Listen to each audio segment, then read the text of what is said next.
You're gonna welcome everybody to the Cash Flow Empire. Once again, we appreciate your support every single week, every Tuesday. We'll have more people strolling in here in a second, so not to worry, guys. Huge shout out to Maria. Her name is Maria, but I like to call her Maria Marks. Just because it just feels right. Like, why not? I'm Mexican, just Maria. What's up, Maria?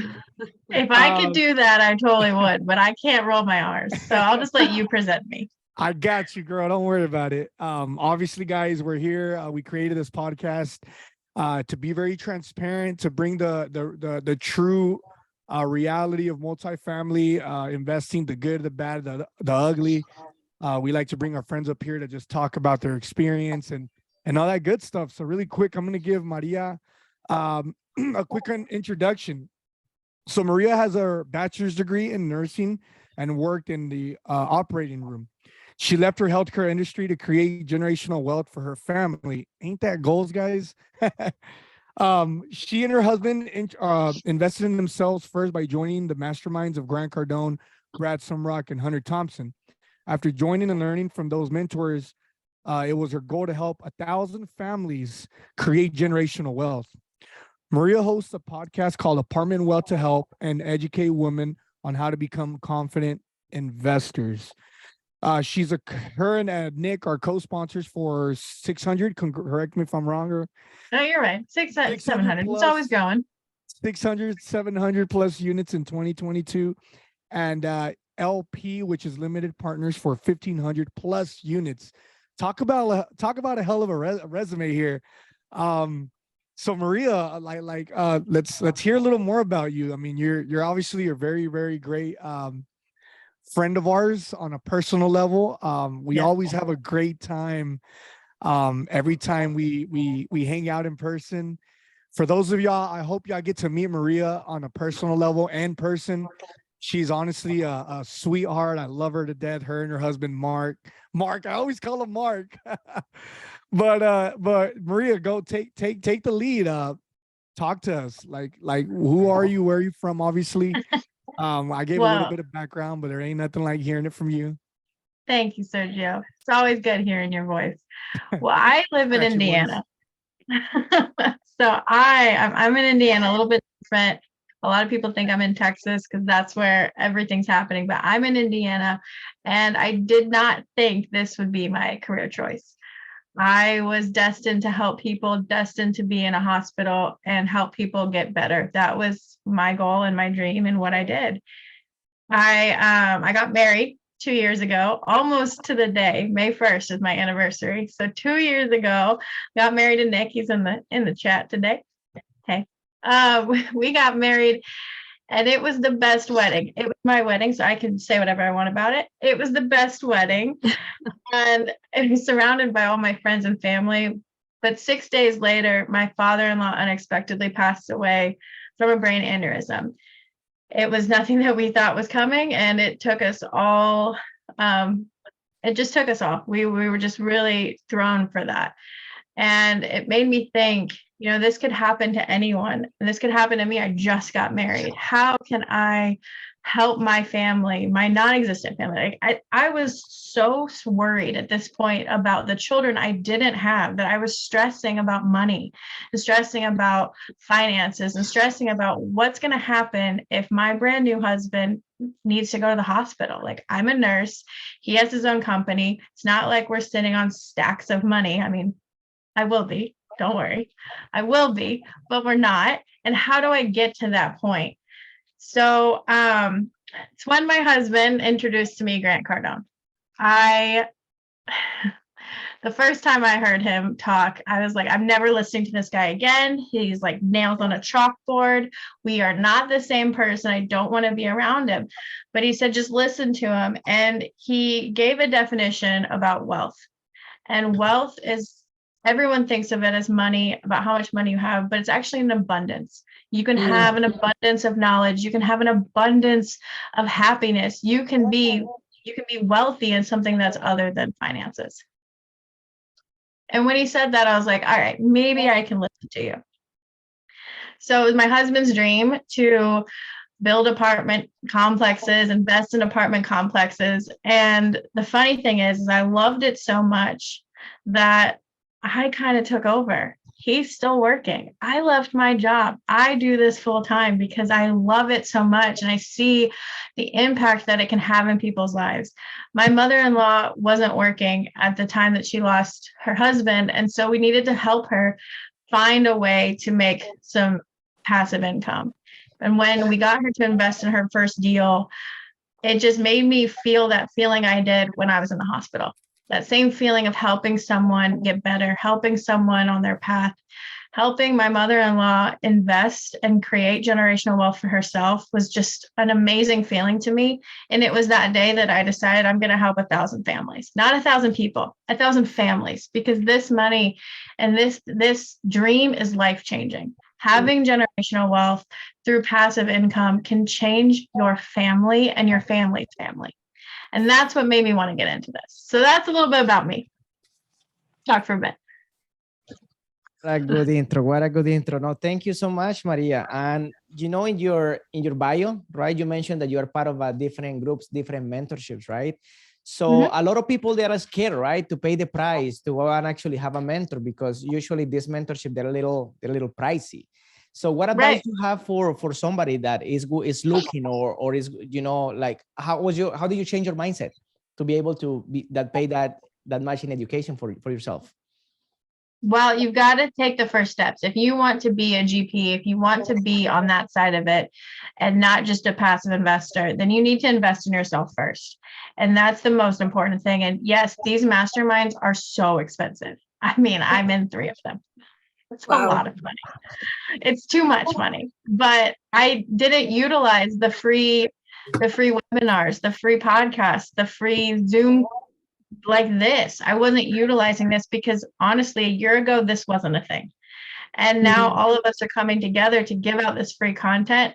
That's what you should do first. If you're just now getting into this today, day one, I don't know what to do, listen to these free webinars, find people that you trust. Pretend like you're investing in us as a deal. And if you like what I'm saying, then follow what I'm doing. Follow what Sergio and Jonathan are doing. If they're investing in a certain company, then maybe that's where you need to be going. So do your research, because I like to just join everything.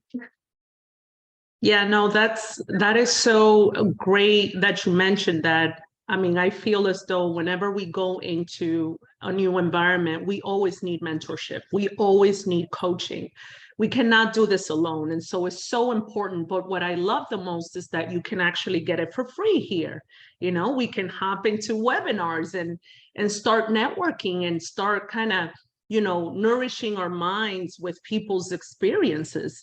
And so I know you mentioned mindset, right? And you obviously you had a W-2 job, and so do I right now, and a lot of us in this session. And so what was your mindset kind of crossing over from, you know, a normal pay 9 to 5 to now having to say, you know, I'm going to take the leap of faith and go right at it? So tell us about your thought process through that.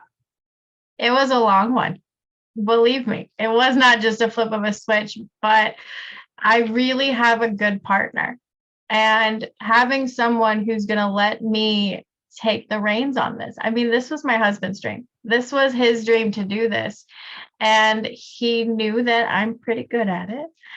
And so he said, go, like, let's do this. And having that support, not everyone has that. And I wish that you find it, because that is the key, is to have a partner that's going to not let you, but just help you be the best version of yourself. I can't help people if I'm working 9 to 5, because my part of multifamily is investor relations.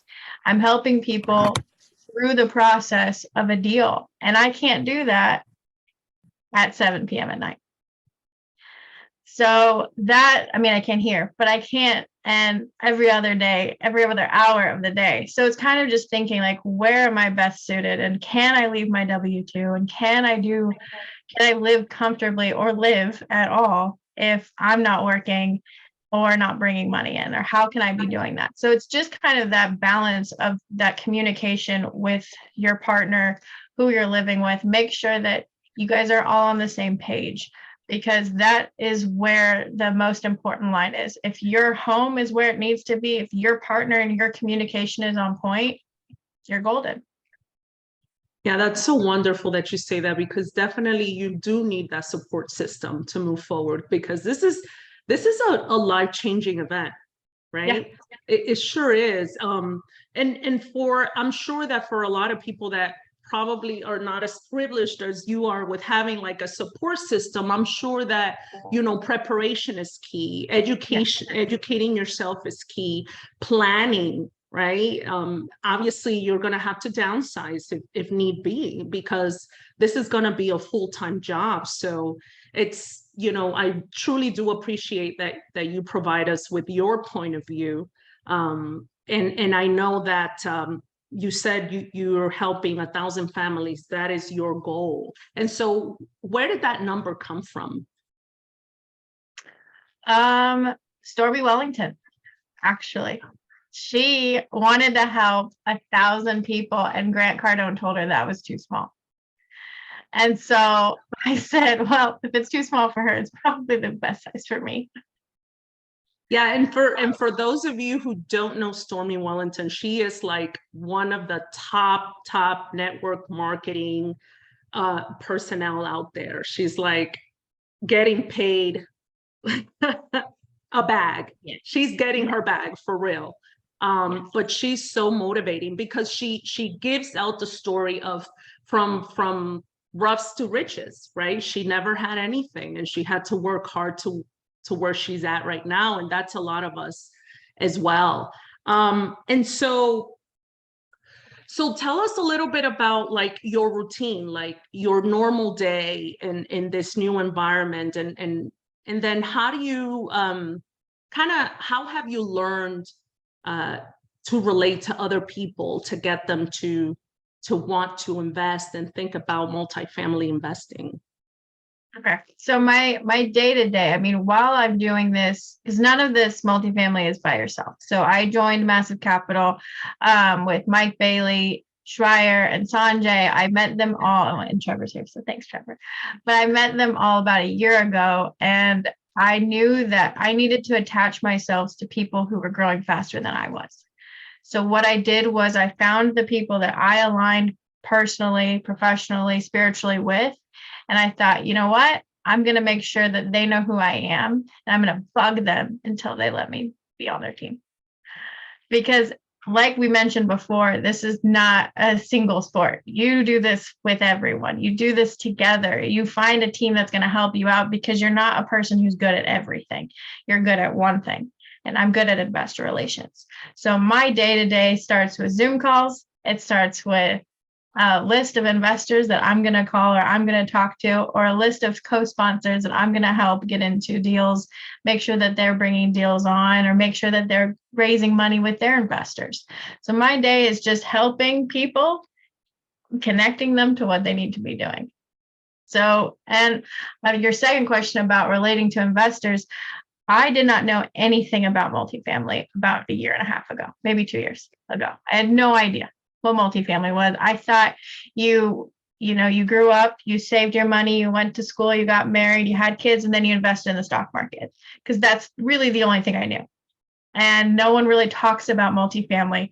So my way of explaining it to people is just getting onto their level and knowing that you don't have to be like proficient in multifamily, but you just have to be able to explain it enough that the person who's just like you is going to understand it. So hopefully wow, I love it, Maria. Something that I love about you, actually, I love your spirit. You're just an awesome person. You're awesome to be around. But something that I really admire about you is that you just admitted, and I think that's most of us, a lot of us started probably about a year and a half ago, and just to kind of see you speak up, you're confident with your chest out, it just kind of it shows me, and it kind of like, and you're able to show a lot of women that they're able to do the same in a short period amount of time, if they put in the work, if they show up every day, if they join these groups, if they go to invest in themselves. What advice do you have the people in this group right now that is probably they're just getting started, you know, because I'm looking at you talk right now and I'm just kind of smiling and your confidence is just killer right now. What advice do you have for somebody, like for a lot of the people in this group that are barely getting started? Like give us some advice on how is it that you got to that point? What are some key factors to build that confidence? My first thing was just to make sure I knew everything that I could and know that you're never going to be proficient in this. So being okay with constantly learning, because I'm learning every day. I learn something from anyone. I'll learn something today on this call. I know I will. But you just have to be okay with the fact that you're always going to be learning. So the first thing, if you want to get into multifamily, you need to start with the base layer, know the terms, know what to do in multifamily, what the deals are, the different parts of it. So that's the first thing, is to get educated. And becoming confident, that comes with time. Because, you know, you talked to me a year ago, I would not have been on this Zoom. I would not have done this. But I talk multifamily every single day, and it's just, that has gotten me more confidence. I've also started to break away from the people who don't understand it as much. I've surrounded myself with people like you guys. I mean, we're all here to get a better lives for ourselves, and we're all doing that together. And so surrounding yourselves with people who want to be better is also giving you that confidence, because you know that you'll see someone on a Zoom and you're like, I want to be just like them. Well, how can I be like them? I need to join the groups that they're in, do what they're doing. And that's going to get you the confidence. I was sitting at a dinner table with some of my girlfriends from college, and I asked them if anyone wanted to invest. And all of them said, well, we'll see what my husband says. We'll see what he says, what he thinks. I'm just sitting there like, oh my gosh, I love all of you so much, but that's so sad. I want you guys to take control of your finances, take control of your life. You can do this. So it was just me realizing again to surround myself with people who truly want to better themselves and want to be a part of this community. It's crazy because there's a quote and I actually shared, I think I shared one of these memes or it was like a meme on Instagram, and shout out to Julie Roy. She's in the house. She actually commented, she's like, oh my God, I was going to post this on the page. I'm like, you should totally post it. And I think she ended up posting it like a day or later on her Facebook page. But the quote is, you know, you hang out with five, you know, you hang out with five bums or schmucks, you're going to be the sixth one. You hang out with 5 millionaires, you're going to be the sixth one. So it really all just depends on who you surround yourself with. You know, I can confidently stand up here with all of you guys and be like, man, we're all hungry. We're ready to, you know, try to go get that bag. We're ready to go let's go close some multifamily assets. You know, like I'm hyped up. You know, I can be tired all day, but when I'm in this room right now, you know, I wake up at 4 a.m. But when I'm here right now, I'm tired before this call, but I get fired up. You see me right now, I'm already fired up because we're talking about this, you know, and these are the people you got to hang out with, guys. These are the people that you got to hang out with no matter what. You really got to surround yourself in getting these groups, like Maria said, and it's kind of crazy, right? Going back and hanging out with your college girls, you're like, wait, what? Like, I can't believe I used to hang out with you guys all the time, and you know, that was so normal, such a normal mindset, not even, you know, not calling all of us better than our friends that we grow up with, but we're like, man, when you start to hang around these bigger thinkers, these people that just think massively and just great and beyond what you can ever imagine, it starts to kind of wear on you and you get used to that. So when you hear people talk that lingo from when you used to hang out with them, you're just kind of like, you kind of look at them crazy, like, please tell me I never used to talk like that.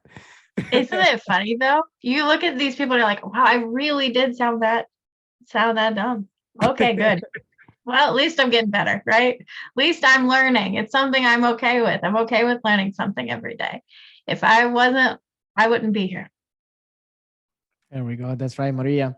Maria, you mentioned earlier that right now you join a team right now. So you're working actually with Massive Capital team. So we have some people from your team here. So that is awesome. It's good to see all of you here tonight. So, but my question is going to be related about how actually do you vet your partners? How is that you vet these team before you join them, or what kind of questions? How did this process look like before you joined them? That's a good question. So for those of you who started around a year and a half ago, like I did, I didn't vet people. When I got started, any person who would talk to me, I thought was the coolest person ever, and I was going to do whatever they said. And that was my problem at first. I just thought they all know more than me, so I'm just going to do whatever they say. And that's the problem. I got in too quickly, and I didn't do my own research. And that was when I knew, okay, almost got into a bad situation. I need to readjust, recalibrate my thinking, and look before I jump into a business partnership with someone. So when I looked for people like Massive, I looked for people who really understood me, whose goals aligned with what my goals are, and who's really focused on not only themselves, but focused on helping other people, and their investors are coming first. So that's kind of what I looked for when I wanted to find a team to align myself with. And I encourage anyone on this call to just kind of think about it, ask questions. You are allowed to ask questions. You're allowed to ask as many questions as you want. Really vet those people. Make sure that they align with your mission and vision and values, because if they don't, at the very beginning, it's not going to end the way you think it's going to end. It's not going to go well. You really have to be particular, or else jumping into the first deal might sound great, but it could be beneficial for you to take a little bit more time and think about that relationship before you join. So I hope that answered your question, Jonathan. No, thank you. Thank you so much. Oh, were you going, Sergio? Yeah. No, just really quick. I wanted to comment on that. I think it's unfortunate. I think when we start something, we try to give people the benefit of the doubt. Like you said, you know what? They're smarter than me. They probably know a little more than me. Let me just kind of, jump in, because that's one thing about all of us guys. I think we're all extremely we're willing to do whatever, and that's great. I think that's why we have that entrepreneur like state of mind, and why we're all gonna succeed in life, because we're here obviously taking the time away from our families to come in and show some love and to learn, right? But it's unfortunate, man, and I just hope you guys really listen to what Maria said on that one. For those of you that are barely joining, really just kind of vet who you're talking to. Take your time, like she said, relax, don't just jump on the wagon, really get to know somebody. And you can really tell who someone is by just talking to them. If they're genuine, if they're literally out there to really try to help people, you'll notice that right away. But that was a good point, Maria. That was But awesome. it's so true, because if you think about it, I mean, this is really going to say, back in my day, but back like a year and a half ago, there weren't webinars like this. You had to pay masterminds to get that. And True. Now we have all these options. You can join this one. You can join one on Monday. You can join one. There's one every day of the week, I'm pretty sure. Yep. And that's how you're going to understand if you're going to get along with these people. So just utilize those free aspects before you join anything. That's my big point. You were right. Now that I think about it, there was none, right? God, that's crazy. But it's good. I mean, now you can join every day, like you said, kind of just check people out, check their attitude, see if that's where you fit, the group you fit in, the culture. You obviously want to kind of join someone whose culture matches yours, their energy. So right on with that one. Shirley, I'm sorry for cutting you off, but that was very important. No, absolutely. I mean, you hit up on a great point, and thank you for providing us that bit of, lessons learned from the vetting perspective. But overall, as a multifamily investor, in your experience, what has been some of your lessons learned overall that you can share with the team, with the group? About investing passively? Right, getting into the industry. Okay. Like I said, I mean, asking questions was my biggest thing. And I saw someone ask what questions to ask, but I mean, really vetting the team, really vetting the deal that you're getting into, not being afraid to ask anything. I mean, if these team members that you are going to invest with, if they can't answer your questions, okay, maybe it's time to take a back seat, watch, and get on the next one. So there's lots of different options, and just being able to ask questions. Ask if you don't know, and if you don't know the basis of an investment, then maybe it's not the right time. So just know that I know we're all excited. We are so into multifamily. We talk about deals probably 24/7. I think I talk about it in my sleep, but just know we're excited. We're hitting the ground running. It doesn't mean that you don't have to. While we'd love to help you get into a deal, we'd love to help you become a GP. If it's not the right time, it's not the right time. And I don't want to force someone to get into a situation that's not the best. And that's why people like to invest with me, or the people who are on this panel, because you really take ownership of these investors. And by saying, hey, I don't know if you're ready for this, or I don't know if this is the right thing for you. That's kind of that relationship that you're looking for. Someone who's going to be honest with you. Right, absolutely. But I also think that is also the individual's responsibility, right? To educate themselves, to self-educate. Something as simple as learning the terms, like you mentioned earlier, to really understand what it is that is being talked about when we pitch a deck, right? We talk about a deal. And so I wanted to hop real quick on this subject, because I know that aside from working for Massive Capital, you guys kind of did a spinoff with Massive Girls Society. And so I am so happy that you guys did that, because I believe that, more women need to get involved, right? More women need to get educated on finances, on investing. It's not all about, staying at home, taking care of the kids, or there's just so many opportunities out there for us now. Is the year of the woman, I would say. Right. But that's just my thought. Now, can you talk to us a little bit about Massive Girls Society, and how can some of us join you guys? Yeah, Massive Capital Girl Society started with myself and Jasmine. Brooke's on this call, so she's here too. We started this as a way to help women align personally, professionally, and spiritually. So we have speakers come on every other week, and some of them talk about multifamily, some of them don't, but it's more to just grow as women and grow to be the best version of ourselves that we can be. I know there's not a lot of women on this call, so I understand I'm not talking to all of you, but I talked about in the beginning how having that partnership with my husband has helped me so much. So let's say you guys out there, you have anyone special in your life, invite them to this group, because you want to have that connection, that partnership where you guys can do this together. You guys can invest together. You guys can be powerful together. So invite them. I mean, I know there's a lot of men on this call. Get your wives on, get your girlfriends, whatever, get them on. So it is Massive Capital Girl Society. I can put the link in the chat. Hey, Melvin, how are you? Nice. Brooke just posted there, so. Yeah, okay, I got you, awesome. Bill. I got you, Bill. Thanks, Brooke.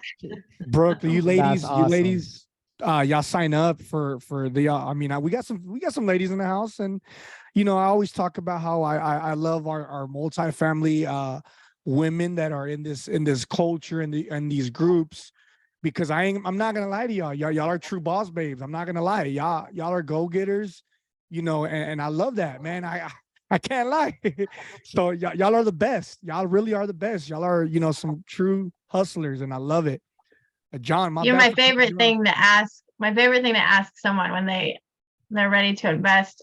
I always ask them if this is what their whole family wants to do, because most of the time I get people, I'm not going to say men, but I get men on the phone who haven't talked to their wives and they're ready to invest like $50,000, $100,000. So it is a partnership. And that's why I talk about this. That's why that Massive Capital Girl Society is so important. We're trying to grow as women. Women are strong and sometimes the foundation of where their money's going. So please come and join us, and men, invite those women. We'd love to have them. Let's go, guys. Let's go, guys. We have Melvin here. Do you have a question, Melvin? I do. Hey, Maria, it's good Awesome. to hear from you. Good to see you, Melvin. Yes, I know you mentioned, every day, right? You can literally plug in and get educated on the podcast. Yep. Or some type of educational series. So this is a fantastic one. Hey, wanted to ask you about that balance, right? So right now I'm on this respective educational series. My wife's on another one, right? So we divide and Right. conquer. How do you and Nick, right? Where do you find the balance, right? In terms of dividing and conquering, right? There's more than one webinar, seems like every day, right? How do you and him kind of balance that protocol, right? Because something, there's a lot of I groups know that we're what you're part talking of, right? So I know. You have a So, good partnership. You and your wife are both in this, which is Yeah. awesome. And Yeah. I have a horrible answer for you. We don't Yeah. have a great work-life balance. I mean, we're not splitting our time here. My husband's on this call. So obviously we're not really splitting up here.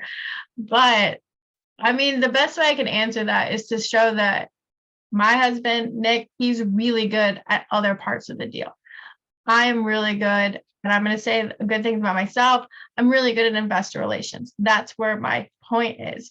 And so I'm going to stay in my lane, because that's what my friend Melissa told me last week, is that I'm going to stay in my lane and know that I'm going to work on anything that has to do with investor relations. So that means to be on this call.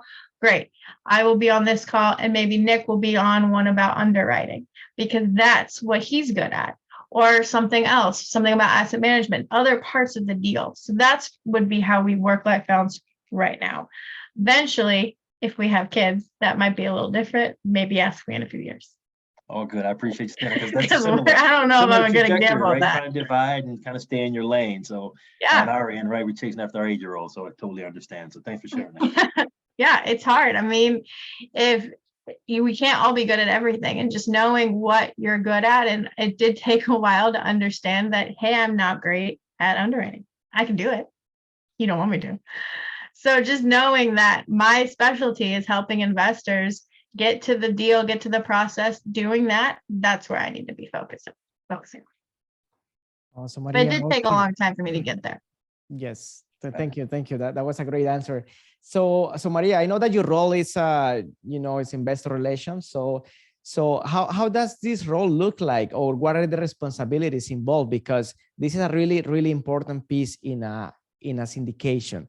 So you can explain us a little bit about what are you doing specifically in your group?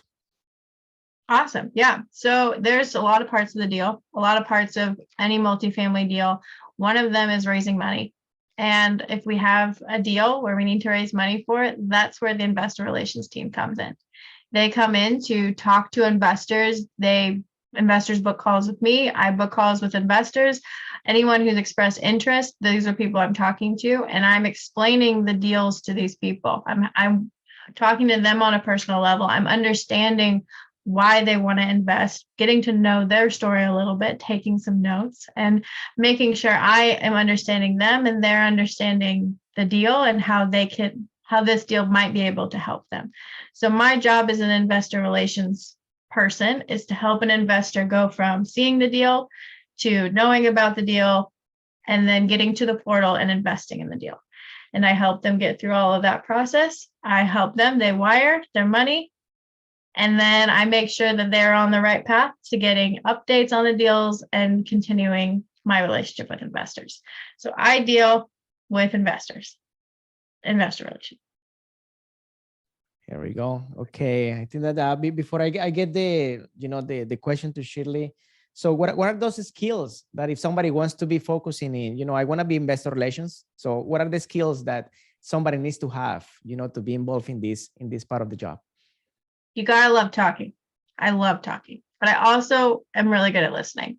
And that's another key, because you're listening for the reservation that someone's going to give you, that's going to give you the key to kind of nail in the drive home of the deal. So you're looking for them to say some part of, hey, I got to talk to my wife, or this isn't something for me right now. I'm not looking to invest anything. Well, those words are not what they really mean. If they're saying I'm not ready to invest, well, why? And so it's my job to understand why they're not investing. Is it because they really don't have the money to invest right now, or they don't like the deal? and they're just too nice to tell me. So it's really being able to read between the lines and building up a trust with your investor so that they know that they can eventually tell you what their actual reservations are. So you're kind of like a detective. You have to be able to listen a lot, talk, and know everything about this deal that you're presenting them, but you also have to be able to look for the reasons that maybe they wouldn't want to be investing. Right, right. And that was one of the other questions that I was going to ask, because a lot of times, it's a sales thing, right? You have to be good at sales because you're selling at the same time. So a lot of times when people say no, they don't really mean no. They're maybe just scared. They don't really understand what's going on. And, in this industry, it can get a little complicated, right? And so it's great that you understand your superpower. And that is speaking to people, because we get a lot of, well, what is my superpower? Right. Like, how do I discover that? And some of us get to that answer quicker than others, but I'm sure that it's a lot of reflecting and understanding what you're good at naturally. Yeah. So I see that you are also involved in a podcast, right? And you run your own podcast. Can you talk to us a little bit about that? I'd love to. So the reason I started it was because I was having conversations with people that lasted about 45 minutes to an hour explaining what multifamily was. And I thought, this is not a good use of my time. Let me figure something out. So I started a podcast. I have only a few episodes, but I'm banking up more of a conversation. So originally it's starting to just get some education out there to explain what multifamily is, to explain the process of investing. And now it's moving more towards interviewing strong women, mostly women. Hopefully we'll get some guys on there. And I'm looking at you, Jonathan, Sergio. So hopefully we'll get some good people on there who can explain more about multifamily. Yeah, thank you, Sergio. So it's getting there. It's called Apartment Wealth. It's on Apple Podcasts and Spotify right now. So if you look it up, you'll see me. I'm excited to have you guys as listeners. But it's really to help everyone become confident in investing. Because if you're not confident when you're investing your money, then that's a problem. And I want you as an investor to be the most confident that you can and know that this is the deal for you, because it's all about confidence. And that's what I try to do on every episode of the podcast. Nice. Maria dropping the bombs. Guys, really quick, if you're loving it, I mean, I love it. I'm loving what Maria's saying. She's being transparent about her personal life. She's telling us the reality on how her and her husband are able to cope. She let us know about the passing of her father-in-law, which I'm really, really sorry about that. I'm sorry you had to go through that. It's always a tough time, whenever we lose people that we truly care about. So my condolences to you. I know it was over a year ago, but prayers out to you and your family. But guys, if you're enjoying what Maria's just the bombs she's dropping tonight, the relationships with her and her husband, just dropping bombs on how is it that they're able to cope. Drop some fire, please, in the chat. Let's give her a hand. Let's give her some hand claps and some love, because it's hard to get the truth. Everybody paints such a pretty picture at these events, saying how you're going to be a millionaire and all that, but nobody talks about the dirty, the true stuff, the behind the scenes, on the time you spend away from your loved one, your kids, those of y'all that are married and have kids. It's a lot of time that's invested into this, and it's a sacrifice overall. It's a very, very big sacrifice that we have to do. And so, yeah, guys, Maria, you're very, very appreciated. We love you so much. And yeah, just give us a call when you're ready for that call really quick. I got ADHD, I'm ready. And I lost my train of thought. I forgot the question I was going to ask because I was just going. Let's go to Hunter. I got it. Never mind. I remember. So Maria, we've been talking about a lot about your personal life, on how is it that you're coping with the multifamily balance, and you're saying there is no balance. Let us know some facts about the ugly side. What are some of the ugly things you've experienced in multifamily that maybe they don't tell you or people don't talk about? Yeah, I mean, I started this almost 2 years ago. really got involved about a year ago, and I thought I would be a millionaire today. Like, I was sold the story that I'm sure most of you are, which is probably why you're here, that multifamily will get you generational wealth, and it will. It's just not a fast thing. So, I mean, I'm not working. I don't have a W-2 right now, but I also am not living the lavish life yet. Today I had Chef Boyardee. Tomorrow I'm going to have ramen noodles. So it's like, it's not something that I'm like living the life yet. I just know what my goal is. I know where that finish line is. And I know that multifamily is a long game. It's not a get rich quick scheme. It's not a Ponzi scheme or a multi-level marketing campaign that a lot of my family have mentioned before. It really is a long game. And so I think just understanding that it does take time to get into this business. It's not a get rich quick type of investment. It isn't. But once you understand it and know that that's your goal, you're good with waiting for 5 years. You're good with waiting for 6 or hoping for the refi at year 3. Like you know that those are the goals that you're going to hit. And that's kind of my reality when I figured that out, that I'm not going to be a millionaire tomorrow, but I'm going to be a millionaire. You just said something that I really appreciate you saying. Once again, you kind of showed a vulnerable side. You said, guess what I'm eating tonight? Chef Boyardee. You don't have a 9 to 5. You're doing this full time. I'm currently going through some personal things myself that not everybody knows, that John, my partner, knows. And it makes me feel that I'm not alone. So not at all. And I mean, there is that whole facade that we all put on that multifamily is going to get you generational wealth. Again, it is, but it's the part of the everyday, the grind that people don't see. And if you're really wanting to get into multifamily, I welcome you, because it's an awesome industry to be in. But just know that you have to do your research and know that you're going to go through some low parts. But again, I look at Grant Cardone and I know that he went to 0 to get to $5 billion, and know that I'm on that path to get there. And I see the goal. I see the end game, and I know that it's there. It's bright and shiny, and I am looking forward to it every single day. That's what gets me going. You asked earlier about my confidence. My confidence comes from knowing that when these deals that I've invested my time and money into, when we sell them, I'm going to have a lot of money that I get to keep investing and keep putting into my family and keep helping that generational wealth that I've been talking about so much.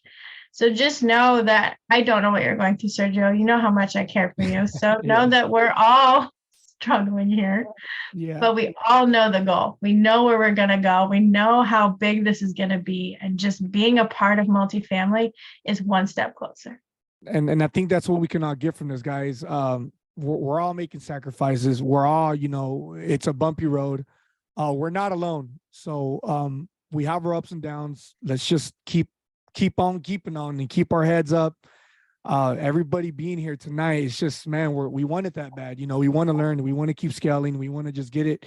And we're not alone. I mean, we had up to like 50, 60 people in here right now. And, here we are together, uniting as a community and just trying to drop the truth about multifamily. So this is what I love about this. This is why no matter what happens, whatever the heck we're going through in life throughout our days, personal lives, I look forward to coming to these groups at night every Tuesday and just kind of getting with you guys. So that was awesome. Yeah, it's definitely a community. It's a community, and you set yourself up with people who are struggling with you. They know what you're going through. They know that you are raising for a deal or you're doing the asset management on a deal. They know that you're doing this. And that's the groups I want to be in. I want to be in people who are working their butts off to get where they want to be, because they see the goal.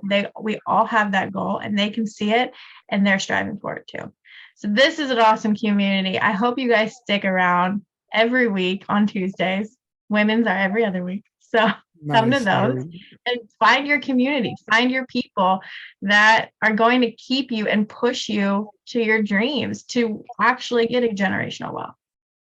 Yeah, absolutely. I mean, it's all about the tribe, right? Finding your tribe, finding the people that can support you, that understand where you're coming from, your struggles, your ups and downs. Because I tell you that I've had, the people that I mentioned this to that are not necessarily in these communities, they look at me sideways, right? They don't understand. And so I just kind of gave up at kind of talking about it and just making sure that I'm fostering, the relationships that we're having here with, people such as yourself, Sergio, Jonathan, Brooke, Julie, whoop, whoop, Julie's in the house. But no, this fosters, and it makes you feel that you're not alone and that you're sane, right? And so we do truly appreciate that and foster that community. So we have a question from Handri. Handri, you have your question? Thank you, Shirley. Thank you, Maria, for this amazing time. I have W2, so I'm like feeling where you feel at the beginning. My question is, how did you start in the real estate business? How was your first deal? Because sometimes we all want to be a multifamily investor, but sometimes we have a first step in another deal to get in the real estate. And how was your first deal? And then how you made that move, how you leverage your money, what you did to take that move? Well, the first deal that I invested in as an LP, but also as a GP, was 30 units. 30 units in North Carolina. It's a pretty small property, but I was so nervous. And I guess before that, my first investment was in Grant Cardone's fund, and I invested $10,000. And to me, that was the hardest investment I have ever made in my life. I've spent much more on masterminds, but that first investment was the hardest one I've ever done, because it was my money. it was my hard-earned money. And I'm like, I don't understand this. What am I doing? And so just knowing that putting $10,000 in with Grant Cardone was a struggle for me, but putting in money on my first GP deal, that's like blinking. That's how easy it was for me to do it.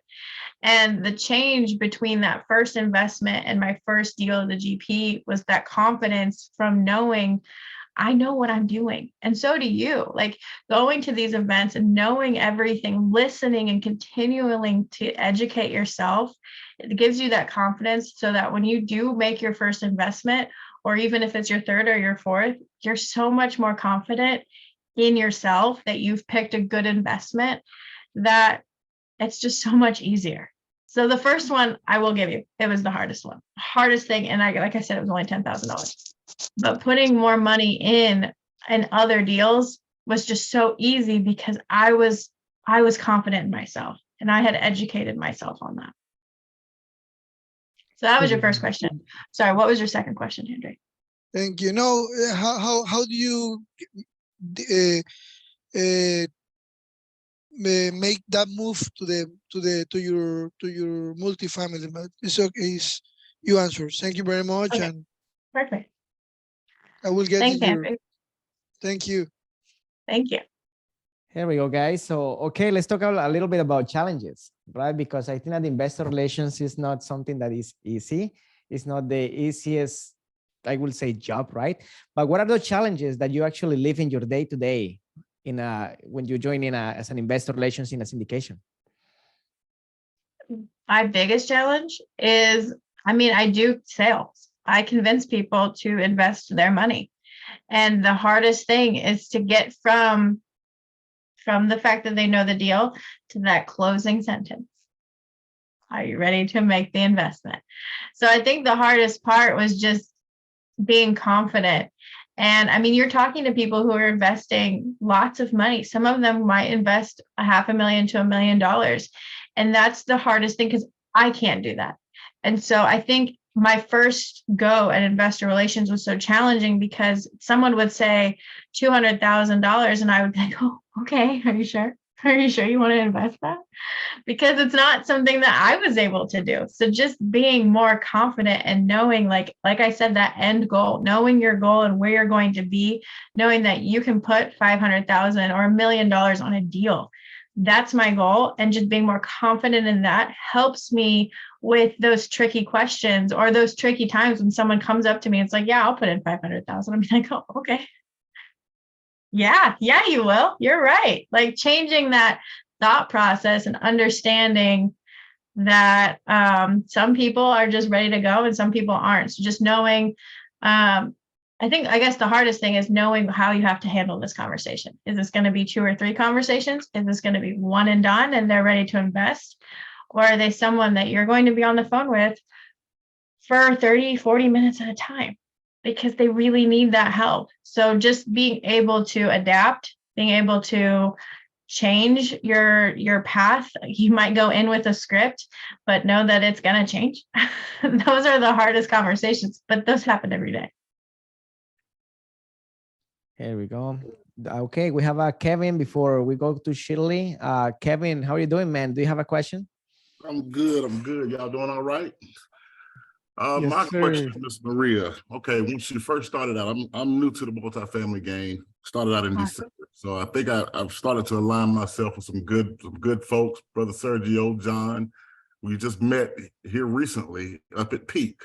But just kind of getting into things, knowing that I'm a talker myself. I'm a counselor for a living, talk to people for a living every day.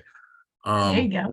So when you were trying to, I guess, determine what was going to be your position to align yourself with certain teams or whatever have you, did you already have an idea of who your investors were? Like, did you create that list after the fact? How did that go? You know what I mean? Like, they're telling me everyone's telling me, like, guy, you talk to people for a living. That's what you do.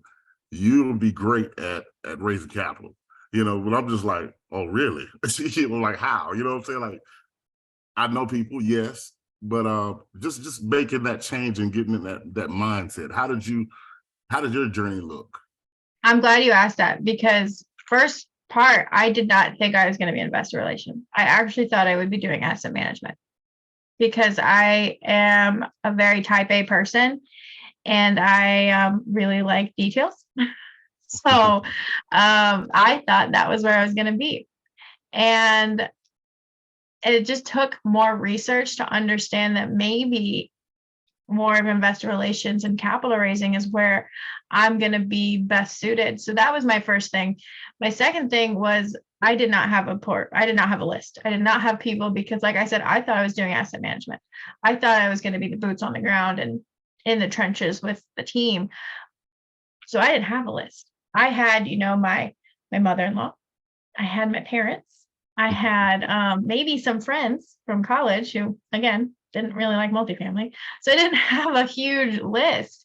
And then when I did my first capital raise, I raised $300,000, and that was a struggle. Like, that was so difficult for me because I didn't have that database. Everyone says have a database. So going to these events, going to these Zooms, going and meeting as many people as I possibly can is where that database has started to grow. I go to events that aren't multifamily related and I talk about multifamily, and that helps me get more people. Being in the healthcare industry, I go and talk to healthcare professionals because that's how I'm going to get more people. LinkedIn is a place that I've gotten a lot of investors from as well. And just kind of knowing that it's okay to go outside of multifamily groups, that's where I found people that I can actually talk to about a deal. So I think it took understanding that, okay, now I flipped the switch. I'm going to love multifamily. I'm going to talk about multifamily every day. Okay, now who do I talk to? Awesome. Thank you. So that was the hardest part. I mean, you're a great talker. You're great at speaking. You do that for a living. Now you got to find the people that you got to talk to. Exactly. Thank you so much. I appreciate it. Ooh, that was a good little quote at the end. I'm trying. You got it. Guys, once again, if you have any questions, put them in the chat. If you're a little shy to come up on stage and ask a question, maybe about investor relations or about how is it that she found her superpower. I know we got a lot of new people here, so you might be a little confused on what possibly your superpower is, or where is it that you can offer some kind of value, and all that good stuff. Oh, okay, cool. We got Trevor in the house. What's up, Trevor? Hey, Man, I Trevor. just want to say that I love working with Maria. I just want to say it. We talk more than we'd like to admit all day long, and she's a rock star. And it's just, you know, teamwork is dream work. And when you work with people that you really, really like, it just makes a tough day go good. So I just wanted to give her a shout out. Oh, that is so amazing, you guys. I mean, Trevor. you're a tight knit, so you guys respect each other and help each other. And so it's like you said, teamwork makes the dream work, and that's what multifamily is all about. So Maria, you know, I can see the passion you have for what you do. What has been some of the most rewarding moments for you in this experience? I think the biggest one, I have a few, but the biggest one was watching my mother-in-law get her first distribution. Oh, nice. And Julie Roy is on this call, and it was Julie Roy who helped her with her first deal. It wasn't even my deal because we weren't ready yet. So just being able to help her, it kind of went full circle. It was kind of the first point that I knew that this is how I'm going to help 1,000 families. This is how I'm going to help these people, because I helped one, I can keep doing this. And that was my biggest accomplishment, was being able to see that, because it gave me more confidence. But the second thing was, every time someone invests and it's their first investment, that is so exciting for me, because it's so scary for them. I know, because I was there, but it's just so rewarding because they get so excited and I get excited. It's like Julie said, it's a special connection. And when you help someone do that, you know that you're helping them take steps to generational wealth through passive income. And it's just life-changing. I used to work in the hospital. I used to work in the operating room, and helping people get better and helping them with surgeries and helping them improve their lives. That's what moved me. That's what kept me going, kept me working 12 hours a day. It's a different type of excitement, but it's still that same feeling of helping someone. Absolutely. Yeah. And it's all about bringing value and helping other people. And that's what fulfills us, right? So, you know, that's great on you, and keep doing what you're doing. I mean, I can tell by your smile, it's like very welcoming. So it is. Thank you. It is so exciting. It is. So where do you see yourself and your family in 3 to 5 years? 3 to 5 years, I hope to be in Dallas with all the rest of you. That's where I gotta be. That's where the party's at. I gotta be in Dallas. No, 3 to 5 years. I really see myself doing more of this, being able to speak on some stages, some in-person stages. I really want people to trust me so much from interviews like this or my podcast, that we don't have to have 30, 45-minute conversations, that they know, like, and trust me so much that they'll just be ready to invest. So I'm hoping, my goal is to raise $100 million. I would love to say that that's going to happen in 5 years. So I'm going to put that out there into the universe and move to Dallas. Nice. Well, we're going to welcome you with open arms the day you do come. So that'd be awesome. Looks like we have a question from Karen Singh. Is it Singh? Singh, yes, Singh. Yeah, I got it right.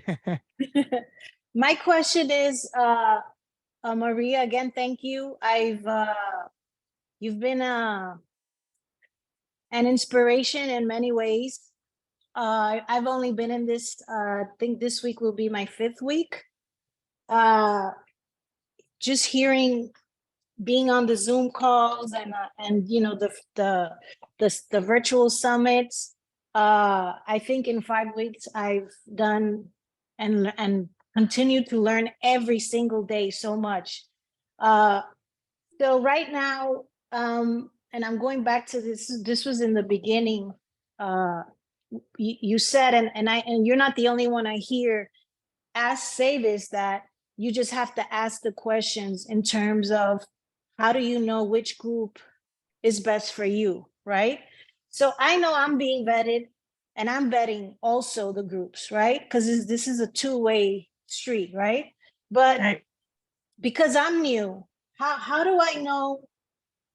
And not just your personality, not just like in terms of the business of finances, how do I know? I know the buy boxes, I know some of the personalities, but like going more deep into the investment groups, what are some of the questions I should be asking? What is their track record? Okay. That is the biggest thing. And for those of us, and I consider myself new, when I first started, that was the hardest thing for me. I have no track record. I have no deals that I've ever invested in. This is when I first started, when I was at that 5-week mark. Why would someone trust me over someone who's gone through 5, 6, 7 full cycle deals?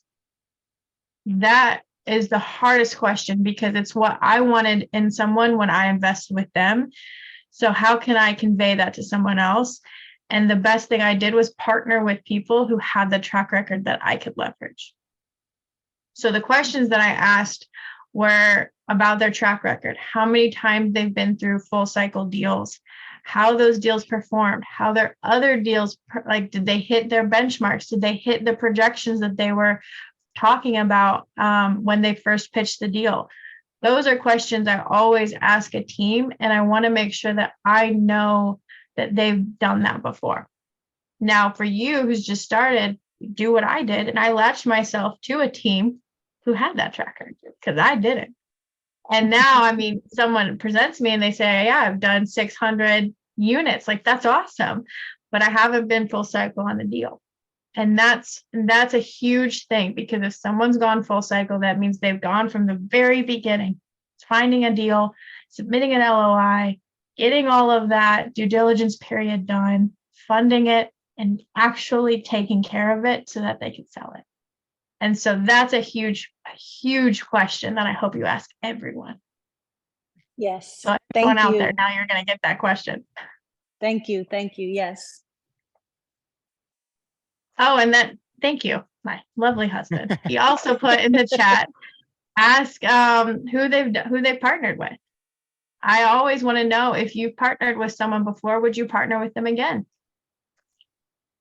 It's just even in these groups, I see that many have partnered within other groups, other investment groups. It's not just, but so that's why I asked that question, and thank you for your response, because it's, I'm in my 5th week, right? So now I'm asking myself that question. So okay, so what's the next step? Who should I be focusing on more?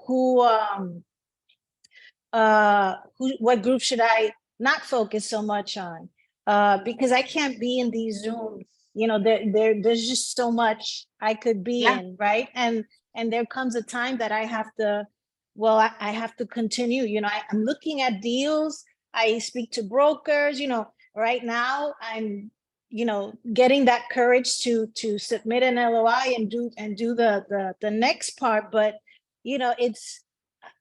I need to attach myself to someone. I'm in the Grant Cardone, but it's different, right? Grant Cardone gave you that mindset. He gave you that you can do it. Which first of all, congratulations. 5 weeks is awesome, and we should all be celebrating, because that's awesome.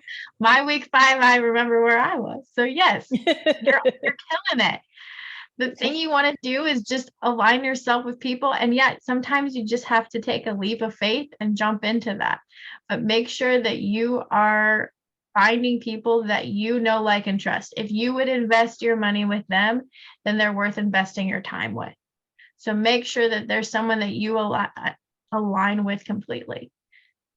Okay. So hopefully that helps a little bit. Thank you, Maria. No problem. Thanks, Karen. Nice. Bye. Nice. Karen, that was really good. Just kind of just getting up on stage and really just saying, hey, I'm 5 weeks in, I'm it's kind of tough to kind of, sit here and say that sometimes. I mean, I think if we would have done that a year and a half ago, that would have been a lot harder in that position. I don't know why, John, would you agree? And Maria, would y'all agree Yeah. that a year and a half ago, it would be harder to sit there and be like, hey, well, guide me, we're like little puppets, like, well, where do we go? Bambi's slipping everywhere, it's tough. It's very tough to find a group, guys. But luckily, like there's a lot of Zooms, Karen. So go to one a day, check out these groups. I do more than that. There you go. You're killing it. Good. But You're farther than that's I how I'm was. learning. That's how I'm learning. I'm not sitting home watching Netflix anymore. So Good. I'm People ask Hey, me, that's step one. You've already completed it. You took the leap of faith and now you're learning, you're educating yourself. So you're already further than all of us were who started a year or almost 2 years ago. You're farther than you think you are. So stick with it. You're gonna kill it. And maybe in a few months I'll see you up here. there we Being go. in- There we go. Yes. That'd be amazing. Go, Yeah, Karen. we're gonna talk You got about. this.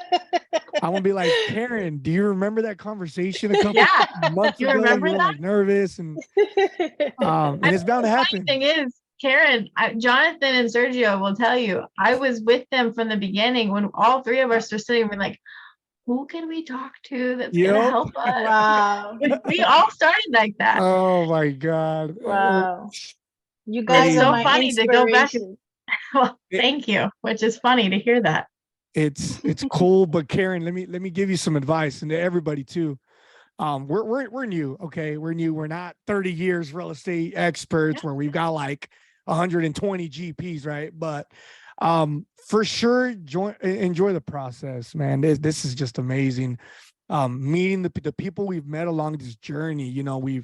I swear, it's like there's a lot of people in this call tonight that are like family. I promise you, more family to me than my actual family members. More family to me than the people I used to call best friends growing up with. Cats that I grew up with. I talk to a lot of you guys more than I do to them, and it's such a special environment. It's such a special environment. Enjoy the process. We're in a minute here soon. We're gonna do these breakout rooms. Network, get their numbers. Hey, can I get your number? Let's exchange contacts. Keep up with them. Follow up with them. Hey, how you doing? How's everything going? You closing any deals, or vice versa? Hey, Karen, how are you doing? Or how's the searching of the groups going? Are you doing all right? Are they treating you well? What do you like? What don't you like? It's all about relationships and networking, which is why we do these events or these podcasts, guys. And the breakout rooms here in a couple minutes, like, get everybody's numbers. This is why we're here.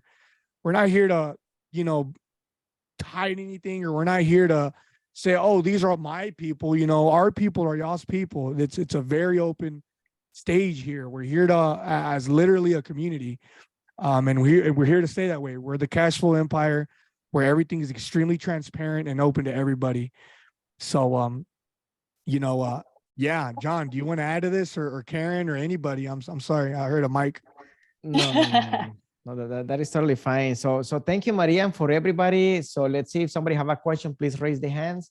If no, we're gonna start moving to the breakout room. So we have a little networking for you guys. Make sure that you turn on your camera, that you talk to people, that you tell them who you are, because remember, it's not who you know, right? It's who knows you, not who you know, right? So let's go, guys. So I see that we don't have more questions right now. So let's go to the breakout rooms. All right. So we have Hey, hold on. Julie. Oh my gosh. Julie's in the house, Julie. guys. Guys, This I'm isn't not real gonna life. take a long time. Hey, Maria, I just want to say, awesome job tonight. I love you. I have seen so much growth in you in every way. So I'm just really, really proud of you. And I just wanted to hop on and say that. And of course, I love Nick in the background too. I've been chatting with him in the chat. But I really do want to let you know that I'm really, really super proud of you. And I love you like family, and you guys know that. But I just really wanted to hop on and say, wow, your transformation, your maturity in this process. I see just I just love the vibe, the glow, the confidence. Anyhow, Thanks. I'm not going to take a lot of time because y'all want to get to breakouts, but awesome job tonight. Super proud of you, and go Maria. Maria, Thanks. Maria. Oh my gosh, I'm gonna This try is- not to cry here. This Love is you, your night, Julie. Maria. Julie was one of the first people that I invested with other than Grant Cardone. It was because of my relationship with her that I met her at another event, a networking event, and we have become fast friends. I don't see her often, but that's the nature of this group. You know that these people will take a bullet for you. This community is a community full of amazing Facts. people. And it's like, if ever I need something, yes, I'm sure my friends and family would be there, but I could call any one of people who are on these calls because we're such a good community.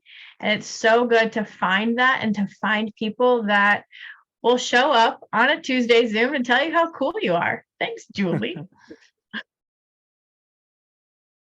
That's yeah. amazing. That's amazing, Maria. This is your night. I hope you Thanks, enjoyed guys. your night. This is all, you are our guest speaker tonight. Yes, we're hosting a podcast, but I hope you enjoyed, this was essentially your night. The show, this was your show, and I hope you had a lot of fun. So Always. shed a tear if you want. This is your stage. I know, right? Thanks, guys. We I love you so appreciate much. Though. Yeah, we love you so much. I can't wait to do bigger and better things with you. Not only with you, but with everybody. Not us only with Maria, but I hope everybody else also gets to do great things with Maria because she's absolutely killing it. So, yeah, John, I don't know.